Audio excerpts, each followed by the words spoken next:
Salut toi et bienvenue dans cette nouvelle vidéo où je pense que tu l'as compris, on va parler de Star Wars mais d'un élément bien précis.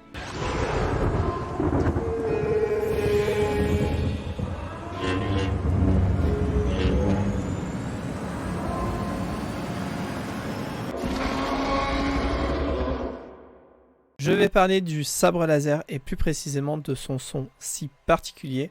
En effet, que tu aies vu ou non Star Wars, en général, si tu entends ce son, tu devineras directement que c'est lié à Star Wars et à ces fameux sabres laser. Fan ou pas, ayant vu les films ou non.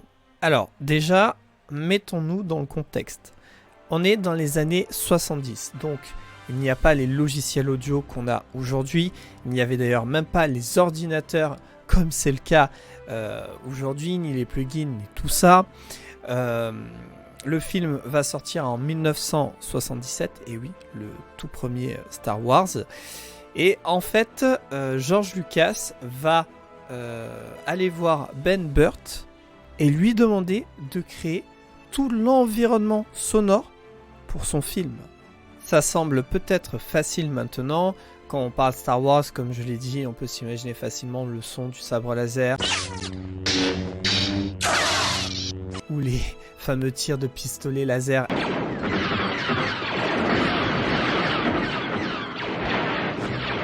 etc., etc., ou encore le cri de Chewbacca. Pourtant, là, il n'y a encore rien de tout ça. Il y a justement tout à faire, tout à créer. Donc, on n'a pas encore ces fameux sons dans la tête. D'où la complexité de pouvoir créer cet environnement sonore. Le film n'a pas été encore tourné non plus, donc il y a juste des croquis. Et Ben Burtt, il va les découvrir, ceux réalisés par Ralph McQuarrie, où il y a justement un concept où il y a Luke et Dark Vador qui sont face sabre laser en main. Voilà, c'est la toute première fois qu'il va avoir un premier visuel avec cet univers de Star Wars. Il dira même à la vue de ce visuel, je cite, « D'une certaine manière, je parvenais à entendre le son des sabres laser dans ma tête.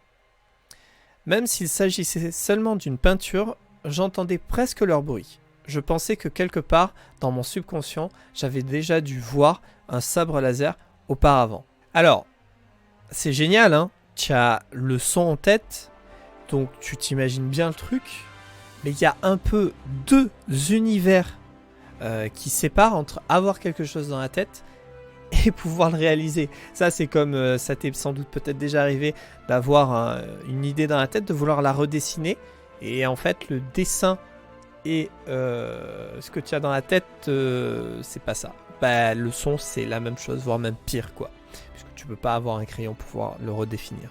Ben Burtt savait où commencer pour le son du sabre laser.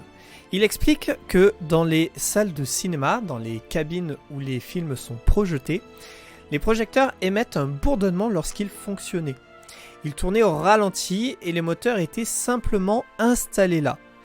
Avec cette espèce de bourdonnement mystérieux et magique, presque musical, il s'est dit que c'était probablement à ça que ressemblait le son du sabre laser quand il fonctionnait. Du coup, hop, il est parti et il est allé enregistrer ce petit bruit. Malin, hein, ce Ben Burtt. Hein. Alors, à savoir que depuis les années 2000, dans les cinémas, on est sur du numérique. Hein. On n'est plus sur les bandes à l'ancienne, comme c'était le cas dans les années 70. Maintenant, il a la base, il a son premier son. Mais dans son design, il n'y a pas qu'un son, c'est un mélange de plusieurs sons en général pour créer quelque chose. Donc il va lui falloir autre chose. Et cette chose-là, il va le découvrir par accident. Il était chez lui, comme il explique si bien, et en fait il transportait un micro. Sa télé était allumée et elle ne faisait pas de bruit. Et quand il est passé devant avec le micro, il y a eu comme un bruit inhabituel, un ronronnement. En fait, c'est le micro qui avait capté le signal transmis par la télé. Et il le dira lui-même, C'était un super bourdonnement. Et toi qui regardes cette vidéo, abonne-toi et donne ta force. Voilà maintenant qu'il a 2 sonorités. Mélangées, ça fait déjà quelque chose de très bien. Mais il manque quelque chose, c'est le mouvement. Puisque on a, donc comme je l'ai dit, pas des plugins, des logiciels pour créer tout ça après. Il faut directement y penser maintenant.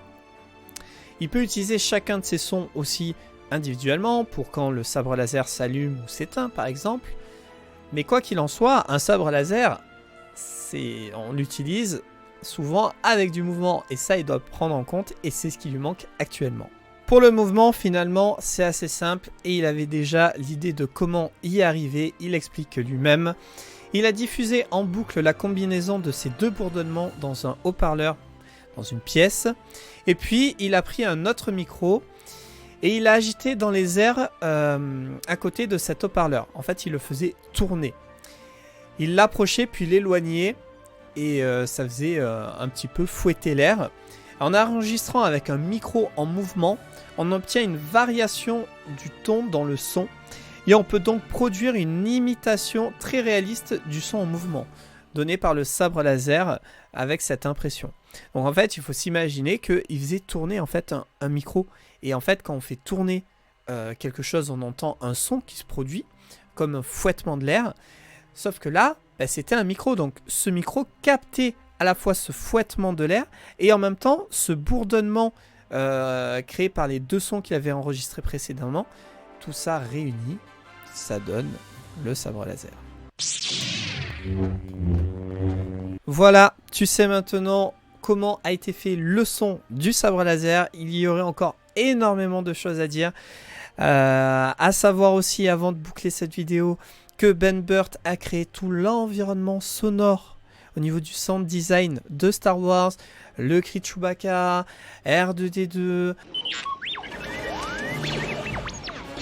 le son des chasseurs, etc., etc.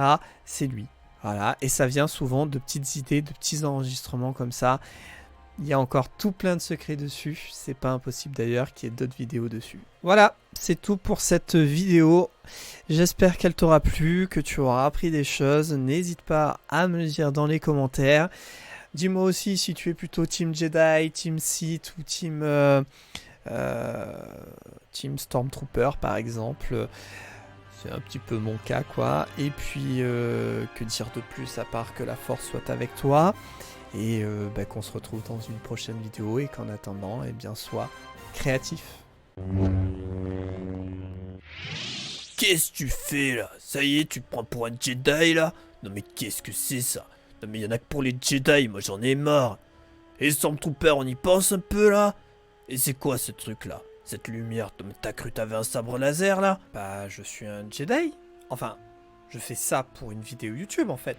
Évidemment que c'est pas un vrai sabre laser. Je vais pas aller mettre 40 balles dans un faux sabre laser à Toys R Us, tu vois. Vas-y, lâche-moi ça. Non mais quelle honte. T'as cru ça y est, t'avais la force là? Vas-y, fais quelque chose, vas-y. Et puis, qu'est-ce que tu viens me... Oh, t'es une peluche. Qu'est-ce que tu parles? Ah, les Stormtroopers au moins c'est du vrai ça. Je te le dis, on est des vrais gars nous.